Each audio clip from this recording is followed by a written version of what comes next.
Hi guys, welcome back to my YouTube channel Reddy గారు vlogs. ఈరోజు మనం అయితే ఎగ్ మసాలా కర్రీ చేస్తున్నాం. సో ఎలా ఏంటి అనేది చూద్దాం ప్రాసెస్.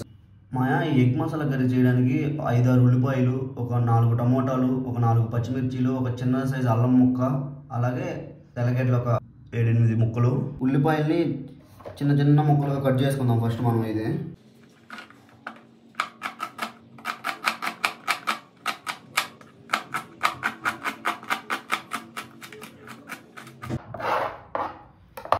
మనం ఆనియన్స్ కట్ చేసుకున్నాం కదా, టమోటాలు కూడా అలాగే చిన్న చిన్న ముక్కలుగా కట్ చేసుకోండి, ఎందుకంటే త్వరగా మగ్గిపోతాయి కర్రీలో.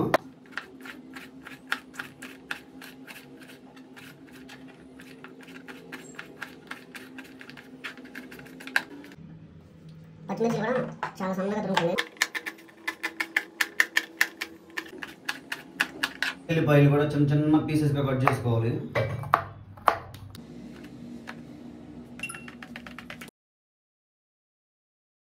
మాయా చిన్న సైజ్ అంత అల్లం ముక్క తీసుకొని చిన్న చిన్న పీసెస్గా కట్ చేసుకోండి. మాయా ముందుగా మనం అయితే కోడిగుడ్లు ఉడకబెట్టుకోవాలి. అయితే ఎగ్ బాయిలర్లో కోడిగుడ్లు ఉడకబెట్టుకున్నాం, ఎందుకంటే మన దగ్గర ఇంకొక ఆల్టర్నేట్ సోర్స్ లేదు గ్యాస్ మీద ఉడకబెట్టుకోవడానికి. సో అందుకోసం అయితే ఎగ్ బాయిలర్లో కోడిగుడ్లు ఉడకబెట్టేసుకోవాలి. మాకు కొంచెం పసుపు, 1 టేబుల్ స్పూన్ కారం వేసుకోండి. ఇప్పుడు మనం కోడిగుడ్లు ఉడకబెట్టుకున్నాం కదా, వేసేసుకొని కొద్దిగా ఫ్రై చేసుకోండి. అలాగా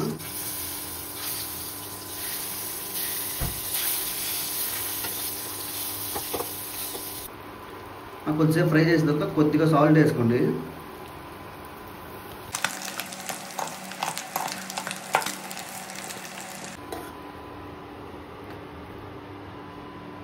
కోడిగుడ్లన్నీ ఫ్రై చేసుకొని కొద్దిగా పక్కన తీసి పెట్టుకోండి. మనం కోడిగుడ్లు అవి ఫ్రై చేసుకున్నాం కదా, దాంట్లోనే ఒక 2 టేబుల్ స్పూన్ ఆయిల్ యాడ్ చేసుకొని మనం బిర్యానీ ఆకు, జీలకర్ర, చెక్క వేసుకొని ఫ్రై చేసుకుందాం. ఇందాక ఆనియన్స్ కట్ చేసుకున్నాం కదా, అవి వేసేసుకొని బాగా ఫ్రై చేసుకోవాలి.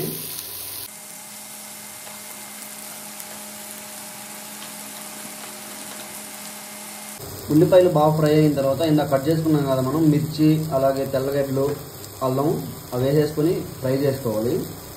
అల్లం అవి వేసి ఫ్రై చేస్తుంటే స్మెల్ అయితే చాలా బాగా వస్తుంది. ఇవి ఫ్రై అయిన తర్వాత 1/2 టేబుల్ స్పూన్ పసుపు వేయాలి, 2.5 టేబుల్ స్పూన్ కారం, ధనియాల పొడి 2 టేబుల్ స్పూన్లు,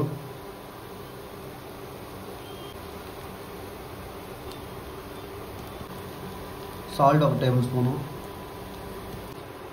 జీలకర్ర పొడి 1 టేబుల్ స్పూన్ వేసుకోవాలి. సో ఇవన్నీ వేసుకున్న తర్వాత బాగా మిక్స్ చేసుకోవాలి, కొద్దిగా వాటర్ యాడ్ చేసుకొని, ఎందుకంటే మాడిపోతాయి. సో మసాలాలని బాగా మిక్స్ చేసుకొని కొద్దిగా వాటర్ యాడ్ చేసుకోండి. వాటర్ యాడ్ చేసుకుని బాగా మిక్స్ చేసుకోండి, ఎందుకంటే వాటర్ యాడ్ చేసుకోవడం వల్ల మసాలాలని బాగా కలిసిపోతాయి. సో అలాగే మనకి అడుగు మాడకుండా ఉంటుంది. కారం వేసాక అడుగు ఖచ్చితంగా మాడిపోతుంది, అందుకోసం కొద్దిగా వాటర్ యాడ్ చేసుకున్నాం మనం. మసాలాలన్నీ ఫ్రై అయిన తర్వాత ఇందాక టమాటాలు కోసి పెట్టుకున్నాం కదా, అవి యాడ్ చేసుకోవాలి ఇప్పుడు మనం. సో అవి యాడ్ చేసుకొని బాగా కలుపుకోవాలి.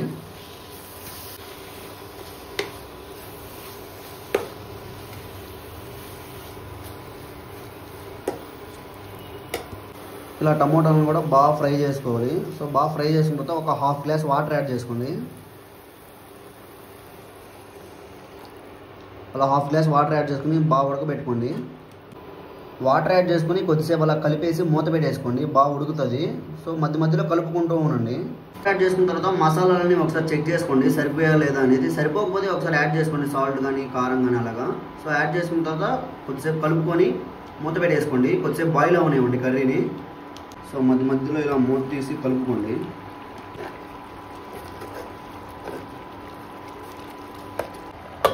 మీకు గ్రేవీ కొంచెం ఎక్కువ కావాలని అనుకుంటే ఇంకొద్దిగా వాటర్ యాడ్ చేసుకోండి. వాటర్ పోసిన తర్వాత ఒక 20 నుండి 30 నిమిషాల వరకు బాగా ఉడకనివ్వండి, ఎందుకంటే ఈ కర్రీ అంతా బాగా థిక్గా అయిపోద్ది. సో మసాలాలు కానీ మంచి ఫ్లేవర్ వస్తుంది అన్నిటికీ. సో దీని తర్వాత లాస్ట్లో మనం కొద్దిగా గరం మసాలా యాడ్ చేసుకుందాం. 1 టేబుల్ స్పూన్ గరం మసాలా వేసుకోండి. సో గరం మసాలా యాడ్ చేసుకొని బాగా కలుపుకోండి.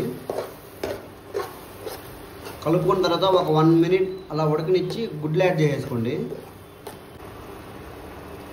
సో గుడ్లు యాడ్ చేసుకోండి. ఇప్పుడు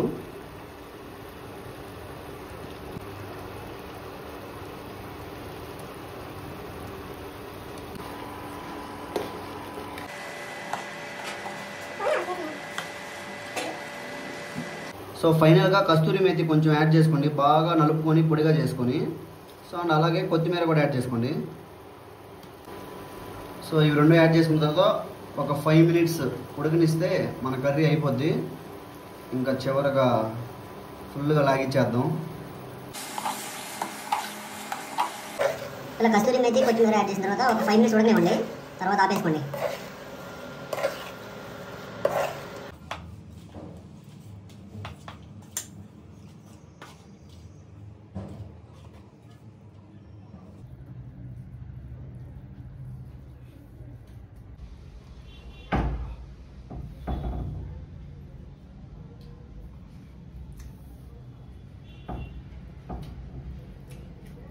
టేస్ట్ అయితే చాలా బాగుంది, మసాలాలు కూడా పర్ఫెక్ట్గా సరిపోయినాయి. మాయా ఇది రైస్లో కంటే చపాతీలోకి కానీ పుల్కాలోకి కానీ చాలా బాగుంటుంది కర్రీ టేస్ట్ అయితే. సో ఒకసారి ట్రై చేయండి మీరు. మాయా కర్రీ టేస్ట్ అయితే చాలా బాగా వచ్చింది. సో మీరు కూడా ఒకసారి ట్రై చేసి కామెంట్ చేయండి ఎలా వచ్చిందో. Thank you guys for watching my video till the end, and please do like, share and subscribe to my channel. It's so helpful for me.